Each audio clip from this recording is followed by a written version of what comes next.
I'm so irritated right now. I'm just making a video. It's like 10 at night. I'm trying to go to bed, but I can't. I have so much energy because I quit caffeine and I'm not engaging in anything that sucks the life out of me.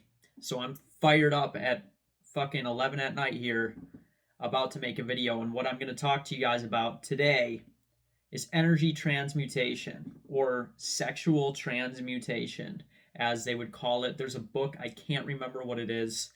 Um, it's very popular. I don't own it, but it talks about sexual transmutation. Basically, in short, when you're horny, go to the gym or create something. Use your sexual energy and transmute it into creation. Now, I'm not horny as fuck right now. I just have regular energy that I need to get out. And I'm making a video right now for you guys with the energy that I have because this is energy that I could be wasting playing video games or doing something else. But I'm going to sow into you guys right here on YouTube. And hopefully that this video helps somebody. But I'm just talking about the energy that we have and uh, how we can create using our energy and how we can direct our energy, right? Let's talk about when you're irritated with somebody, like they really piss you off, okay? One of the things that I could do is to become angry with them and lash out. I could use my energy and just lash out at them and hurt them, say things that I'm going to regret, hurt a person, leave emotional scars. It's a normal human experience to feel irritation and anger, right? Somebody cuts you off. You beep your horn and flip them the bird, right? But that is not a healthy way. I personally believe that these emotions are blessings. Like when somebody irritates you, use that as fuel to go work out at the gym and do something healthy for your body. Somebody makes fun of you or says something stupid about you. Why don't you go, like, how about this? Hey, you're a loser. You're not going anywhere in life. Oh, you're 27 and you don't have a girlfriend. You're 27 and, you work at McDonald's, whatever it is, You're 35. You're 35, you've accomplished nothing in life. Oh, you know what? That person broke up with you because you're not good enough. Whatever that thing is, it could be make you sad, it could make you irritated. How about this? How about when you see some injustice going on in the world, and one thing you could do is go on fucking Facebook and post something stupid like, "See, Donald Trump is the worst. You shouldn't have voted for him," like a fucking loser. And I'm calling you a loser if you do that right now. Fucking fight me about it in the comments, please. Um, but you know what you could do instead? You know what? If you think Donald Trump's a loser, that's completely fine. That's completely fine. If you think Joe Biden's a loser, whatever, I don't care. What you need to do is go out and do something about it. Something that's healthy, not harmful to people. If you think that Donald Trump is deporting, a bunch of people and making, let's just say theoretically, you think Donald Trump is a racist or something, and that he's promoting hate of minorities. Okay? Well, if you think that's what he's doing, then go be nice to somebody. How about that? Maybe that person feels the same way you're describing. Maybe that person who's a minority or something feels like they don't belong because of the president or whatever. You know what? Why don't you go be nice to that person and make them feel like they do belong? Have you ever thought about that? Fucking believe it. That's my new tagline. Fucking believe it. I received some very positive critical feedback about my fucking believe it line. And I think it's going to be my thing, you know? Go be nice to someone. Fucking believe it. Fucking believe that you should go be nice to someone. That's what the Bible says anyway. Love your neighbor as yourself. If you feel like your neighbor could potentially be feeling like an outcast due to the economic climate or whatever it is, or the political climate, go be nice to them. If your neighbor is broke,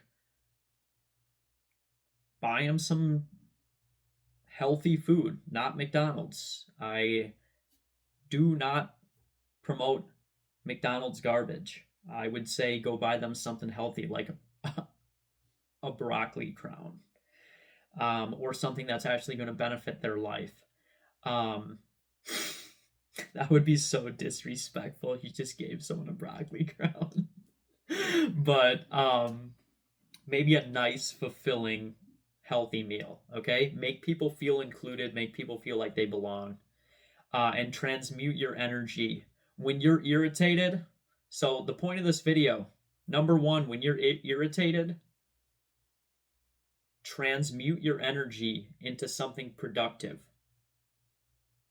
If you're horny, don't go jerk off. Transmute that energy into something creative, like a new guitar solo, or creating a YouTube video, or writing a book, or playing some basketball, or going to the gym. Transmute your energy. Your feelings are a good thing. The irritations that you experience are good things. They are designed to guide you in life and to force you to do things if you control them. But if you cannot control yourself, you are just going to be a loser gooner, right? It says in the Bible, a man without self-control is like a city without walls. In Proverbs, I believe that is, and I don't know what verse it is. But a person without self-control is like a city without walls. And if you know anything about history, cities without walls are not good ideas. Cities without walls are easily destroyed. If you're a city without walls, you are easily destroyed. Easily destroyed.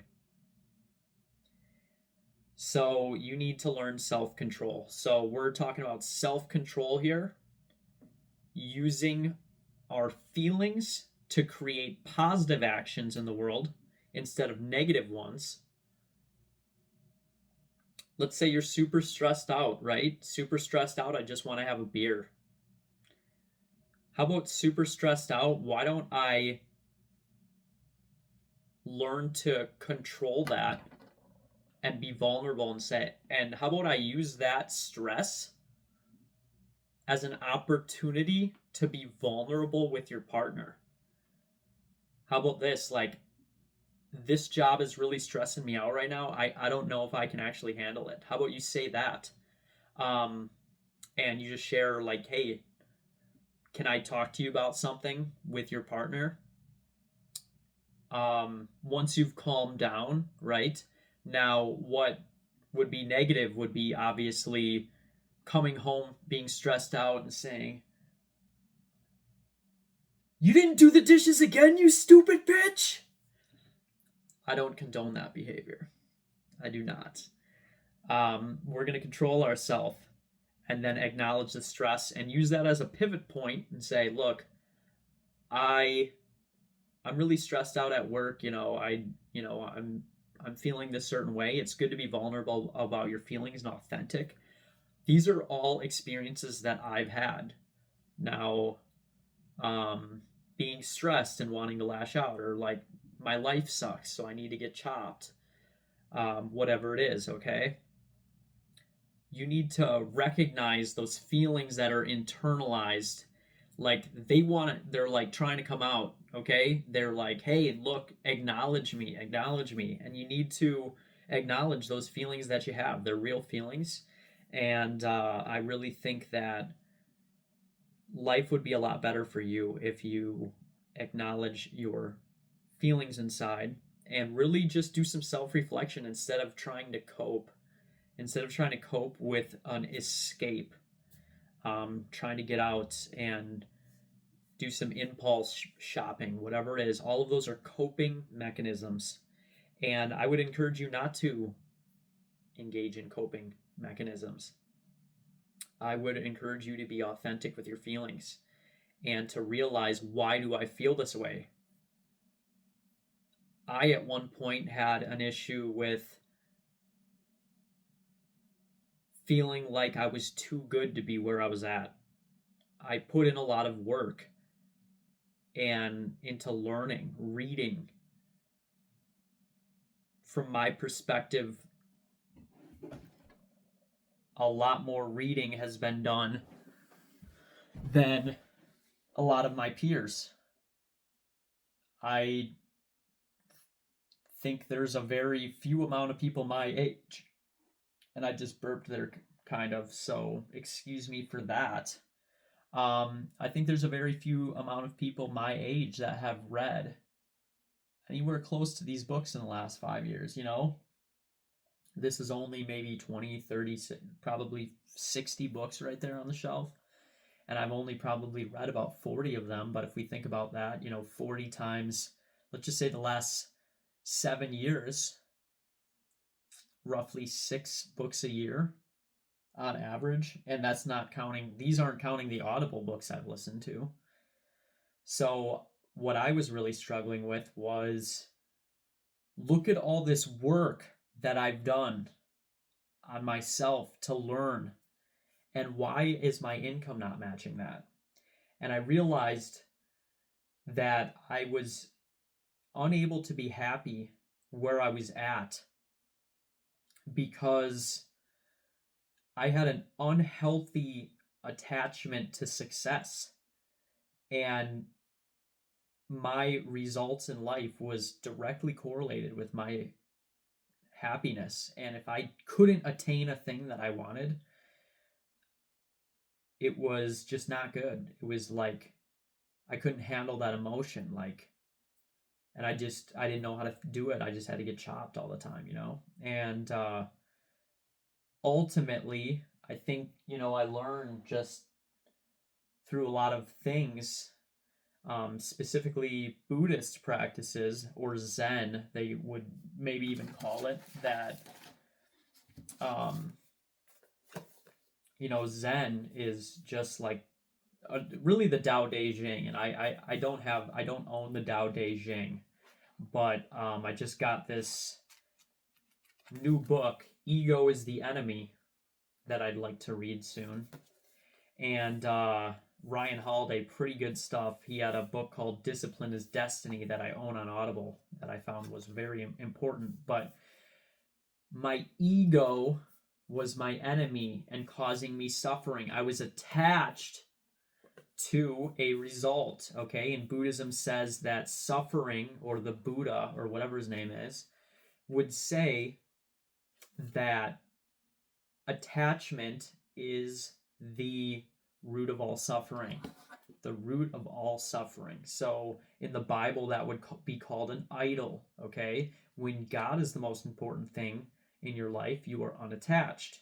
Now, we all struggle with this. We can go back and forth. I'm not expecting you to be completely unattached, because that is unattainable for most people. Maybe some people can do it after years of discipline, but becoming unattached, you know what? And I'm busting out the Lego. Why did Anakin, my favorite Star Wars character, go to the dark side? The reason he turned to the dark side was he was attached. The Jedi always preached, do not be attached. They were not allowed to form attachments, okay? And when he did with Padme, who was a serious baddie, I'm not judging him for that. Padme, episode 2, in the Battle of Geonosis, pretty hot. But I would say that his attachment, he was afraid. If you look in Revenge of the Sith, he was afraid of losing her. And that's when you hear, did you ever hear the tragedy of Darth Plagueis the Wise? Because it was perfectly timed. Darth Sidious perfectly timed that because he knew that Anakin was afraid of Padme dying. I would even say that Palpatine or Darth Sidious was responsible for the dreams that Anakin was having and primed him for that very conversation.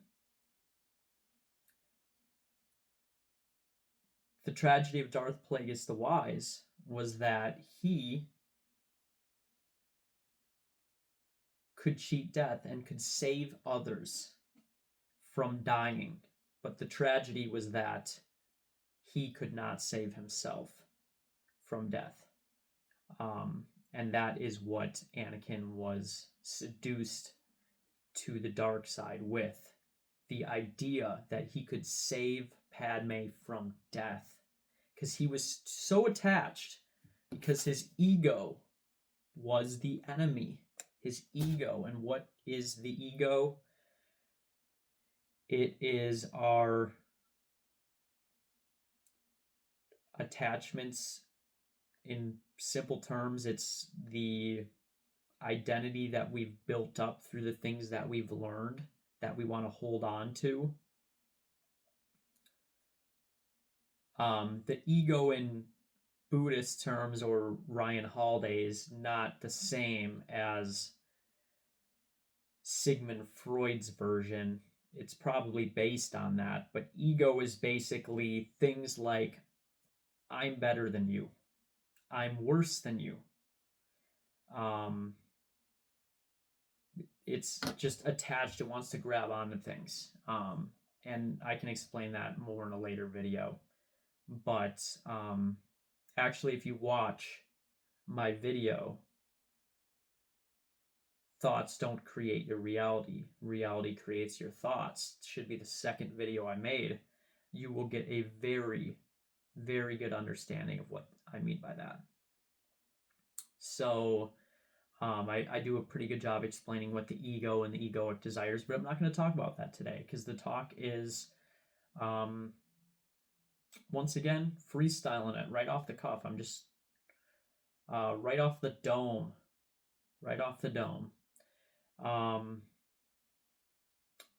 Flowbot said poetically they can ride their bike with no handlebars, but I can deliver a fire YouTube video with no script, and I think that's pretty good. Have a good night.